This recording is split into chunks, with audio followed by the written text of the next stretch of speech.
జగన్మోహన్ రెడ్డిని నమ్ముకున్న ఏ అధికారి బాగుపడినట్లు చరిత్రలోనే లేదు. ఇదేమీ మనం సరదాగా చెప్పేది కాదు. ఆల్రెడీ నిన్న లిక్కర్ స్కామ్కు సంబంధించి beverages corporation MD Vasudeva Reddy arrest అయ్యాడు, మనందరికీ తెలుసు. ఇప్పుడు బీహార్లో మరొక ఐపీఎస్ అధికారి కూడా అరెస్ట్ అయ్యాడు. ఒక రకంగా ఐపీఎస్ అధికారి బలయ్యాడు. ఎలా అంటే రఘురామకృష్ణరాజు కస్టోడియల్ టార్చర్ కేసులో ఈయన పేరు కూడా ఉంది. వాస్తవానికి బీహార్కు చెందినటువంటి సునీల్ నాయక్ అనే ఐపీఎస్ అధికారిని గతంలో డిప్యూటేషన్ మీద ఏపీకి తీసుకొచ్చి సిఐడిలో పోస్టింగ్ ఇచ్చారు. సో అప్పట్లో సిఐడి చీఫ్గా ఉన్నటువంటి సునీల్ ఆధ్వర్యంలోనే సునీల్ నాయక్ కూడా ఆ రఘురామకృష్ణరాజు కస్టోడియల్ టార్చర్లో కీలకంగా వ్యవహరించడంతో పాటు సిఐడిని అడ్డం పెట్టుకుని ఆ రోజుల్లో అక్రమంగా అనేక మందిని అరెస్టు చేయటంలో కూడా ఈయన పాత్ర ఉంది అనేది ప్రధాన ఆరోపణ. అయితే ఎప్పుడైతే కూటమి ప్రభుత్వం వచ్చిందో వెంటనే సస్పెన్షన్ కూడా చేయడం జరిగింది. బట్ ఆయన ఆ బీహార్ రాష్ట్రానికి వెళ్ళిపోయాడు. అంటే కూటమి ప్రభుత్వం రాగానే ఆయన సొంత రాష్ట్రమైనటువంటి బీహార్ రాష్ట్రానికి వెళ్ళిపోయాడు. పక్క రాష్ట్రం వెళ్ళిపోయినంత మాత్రాన కేసు మాఫీ అయిపోద్దా? సో మాఫీ అవ్వదు. ఇప్పుడు రఘురామకృష్ణరాజు కేసును విచారిస్తున్నటువంటి పోలీసులు ఏం చేశారంటే ఈయన పాత్ర ఉంది అని గుర్తించి బీహార్ వెళ్ళి అక్కడే ఈయన్ని అరెస్టు చేసి ఇప్పుడు ఏపీకి అయితే తీసుకువస్తున్నారు, లేదా ఆల్రెడీ తీసుకొచ్చేసి ఉంటారు. అంటే జగన్మోహన్ రెడ్డిని నమ్మిన మరొక ఐపీఎస్ అధికారి బలి. ఇప్పటికే సునీల్ కుమార్ బలి, ఇప్పుడు సునీల్ నాయక్ బలి, వాసుదేవరెడ్డి బలి, ఆల్రెడీ ఇప్పటికే జత్వానీ కేసులో విశాల్ గన్ని బలి, అలాగే సీతారామాంజనేయులు మాజీ ఇంటెలిజెన్స్ చీఫ్గా ఉన్నటువంటి సీతారామాంజనేయులు బలి. సో వీళ్ళంతా ఎవరిళ్ళు బలి పశువులుగా మారారు. ఇంకో ట్విస్ట్ ఏంటో తెలుసా? గతంలో అనంతబాబు ఎవరైతే సుబ్రహ్మణ్యం డ్రైవర్ హత్య కేసులో కీలక నిందితుడిగా ఉన్నటువంటి వైసీపీ ఎమ్మెల్సీ అనంతబాబు కేసులో నిర్లక్ష్యంగా వ్యవహరించి ఆ రోజు అనంతబాబుని కాపాడటం కోసం ప్రయత్నం చేసిన 4 పోలీస్ అధికారుల మీద కూడా కూటమి ప్రభుత్వం వేటు వేయటమే కాకుండా విచారణకు కూడా ఆదేశించింది. అందులో ఒక అడిషనల్ ఎస్పీ ఉన్నాడు, అలాగే ఒక సిఐ ఉన్నాడు, ఒక ఎస్ఐ ఉన్నాడు, ఒక డిపిఓనో ఎవరో ఇంకొక వ్యక్తి కూడా ఉన్నాడు. అంటే జగన్మోహన్ రెడ్డిని నమ్మిన ప్రతి వ్యక్తి కూడా చివరికి జైలు పాలు అవ్వాల్సిందే, కటకటాలలోకి వెళ్ళవలసిందే. ఈరోజు చెబుతున్నారు అదే, ఏదో ఒక అధికారో 2 అధికారులు కాదు. నేను ఇప్పుడు ఎంతమంది పేర్లు చెప్పాను. వీళ్ళందరూ కూడా ఈవెన్ టీటీడీ లడ్డూ విషయానికి వచ్చేటప్పుడు కూడా ఆ ప్రొక్యూర్మెంట్ జనరల్ మేనేజర్గా ఉన్నటువంటి సుబ్రహ్మణ్యం కూడా అరెస్ట్ అయ్యాడు కదా. ఆల్రెడీ దాని గురించి కూడా మనం మాట్లాడాం కదా. అలాగే 7 మంది ఐపీఎస్లు జత్వానీ కేసులో 7 మంది ఐపీఎస్లు తరువాత ఇబ్బంది పడ్డారు కదా. అంటే ఒకళ్ళు కాదు, 2 కాదు, అనేక మంది అధికారులు ఆ రోజు జగన్మోహన్ రెడ్డితో అంటగాగి జగన్మోహన్ రెడ్డి చెప్పిన పనులు చేయటం వల్ల ఈరోజు బలి పశువులుగా మారారు. సో ఇదంతా ఒక రకంగా పోలీస్ శాఖలో వణుకులాగా ఉంది. జగన్మోహన్ రెడ్డి, మీకు శ్రీలక్ష్మి తెలుసు కదా కథ. జగన్మోహన్ రెడ్డి సీఎం అయ్యాక అన్నాం. అసలు సీఎం కాకముందే రాజశేఖర్ రెడ్డి సీఎంగా ఉన్నప్పుడే శ్రీలక్ష్మి లాంటి అధికారుల్ని బలి చేశాడు. తర్వాత ఇంకా 2-3 అధికారులు ఉన్న దీర్ఘకాల కేసు విచారణ తర్వాత వాళ్ళని కొద్దిగా వదిలేశారులేండి. ఆచారి ఇంకా ఎవరో 3-4 ఉన్నారు. సో వాళ్ళ కోర్టు వదిలేసింది, అది పక్కన పెడదాం. Srilakshmi, even Srilakshmi case still ఈ రోజుకి నడుస్తుంది. ఏ కేసును కొట్టేలా.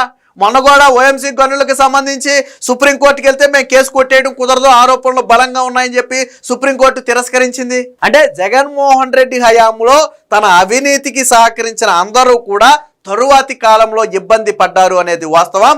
ఇప్పుడు బీహార్ కేడర్కు చెందినటువంటి సునీల్ నాయక్ని పోలీసులు అయితే రఘురామకృష్ణరాజు కేసులో అరెస్టు చేసి బీహార్లోనే అరెస్టు చేసి అయితే ఏపీకి తీసుకొస్తున్నారు.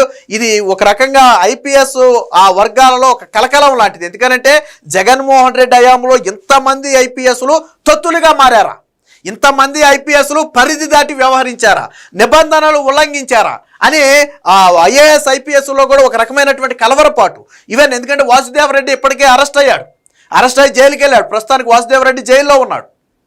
అంటే ఎంత జగన్మోహన్ రెడ్డిని నమ్మితే ఎలాంటి పరిస్థితులు ఉంటాయి? మరి మీరు చంద్రబాబు నాయుడు ఒకసారి తీసుకోండి. ఆయన 4 సార్లు ముఖ్యమంత్రిగా ఉన్నాడు.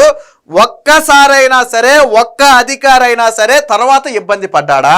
ఎందుకంటే చంద్రబాబు నాయుడు అవినీతి చేయమని చెప్పడు, చేసిన వాళ్ళను తన దగ్గర సహించడు.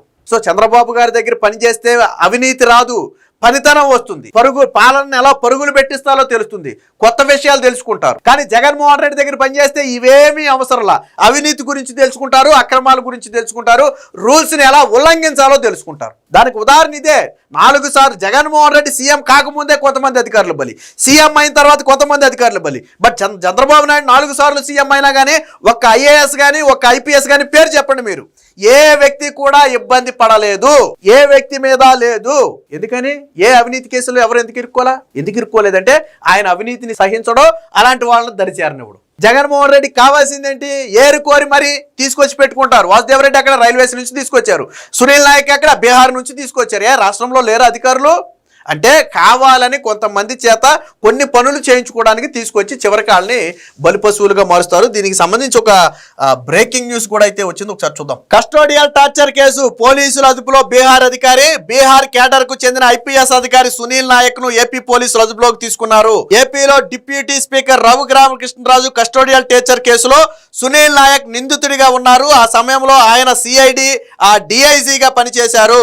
గుంటూరు నగరపాలెం పోలీస్ స్టేషన్ లో కేసు నమోదు కాగా ఆయనను ఏపీ పోలీసులు బీహార్లోనే అదుపులోకి తీసుకుని విచారణ నిమిత్తం ఇప్పుడు ఏపీకి అయితే తీసుకొస్తున్నారు. అవసరమైతే ఆయన్ను అరెస్టు చేసే అవకాశం కూడా ఉంది. అంటే ఇప్పుడు కేవలం ఆయనకు 1-2 రోజులు నోటీసులు ఇచ్చి విచారిస్తారా లేదా అదుపులోకి తీసుకుంటారా అనేది తెలియదు. కానీ అప్పుడు సిఐడి డిఐజీగా పనిచేసినటువంటి సునీల్ నాయక్ పాత్ర కూడా ప్రధానంగా ఉంది. దీంతో పాటు ఎమ్మెల్సీ అనంతబాబు కేసులో కూడా ఒక 4 పోలీసులు ఇబ్బంది పడ్డారు. అది కూడా ఒకసారి చూద్దాం. అంటే నేను ఉత్తినే చెప్పలా జగన్మోహన్ రెడ్డి నమ్మిన ఎవడో బాగుపడ్డాన్ని ఉత్తినే చెప్పలా.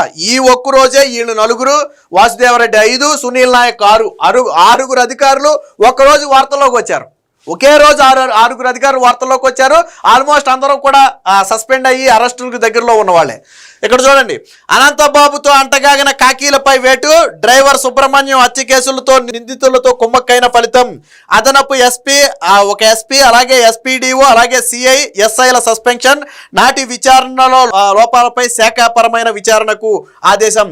సో కాకినాడకు చెందిన దళిత యువకుడు వీధి సుబ్రహ్మణ్యం హత్య కేసులో ప్రధాన నిందితుడు వైకాపా ఎమ్మెల్సీ అనంతబాబుకు అనుకూలంగా వ్యవహరించిన నాటు పోలీసు అధికారులపై సస్పెన్షన్ వేటుపడింది.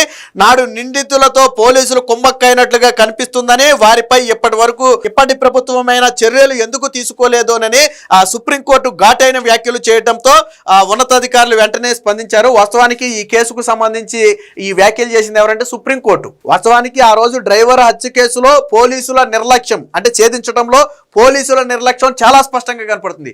ఇప్పుడు డ్రైవర్ హత్య కేసులో చంద్రబాబు గారు వచ్చిన తర్వాత స్పెషల్ సిట్ వేసిన తర్వాత అనంతబాబు అలాగే తన భార్య ఇద్దరూ కలిసి హత్య చేశారు అని తేల్చింది. సో ఈ కేసు విచారణ సందర్భంగా సుప్రీంకోర్టు చేసిన వ్యాఖ్య ఏంటంటే అప్పట్లో అధికారులు పూర్తిగా అంటగాగారు నిందితులతో.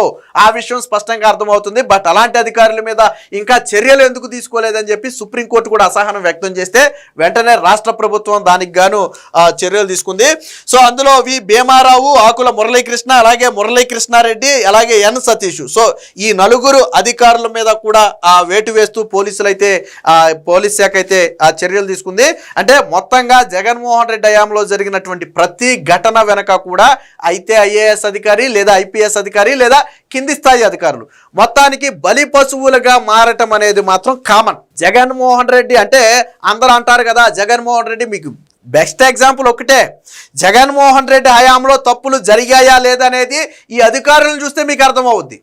ఈ అధికారులు తప్పుడు మార్గంలో నడిచారు అంటే ఆ రోజు జగన్మోహన్ రెడ్డి నడిపించాడు కాబట్టి వీళ్ళు నడిచారు, ఫలితమే ఈ రోజు అనుభవిస్తున్నారు. అంటే జగన్మోహన్ రెడ్డి హయాంలో పారదర్శక పాలన జరిగిందని చెప్పే అర్హత కూడా వాళ్ళకి లేదు. ఎందుకంటే జరుగుతున్నటువంటి ఘటనల బట్టి చాలా స్పష్టంగా అర్థమవుతుంది. సో మొత్తంగా మరొక్కసారి ఆ రోజు ఐఏఎస్ శ్రీలక్ష్మి ఎలాగో ఈ రోజు అలాగే వాసుదేవ్ రెడ్డి కావచ్చు, సునీల్ నాయక్ కావచ్చు, లేదా ఇప్పుడు ఈ 4 పోలీసు అధికారులు కావచ్చు. సో వీళ్ళందరూ కూడా ఆ రోజు జగన్మోహన్ రెడ్డిని నమ్మినందుకు ఈ రోజు బలిపశువులుగా మారారు.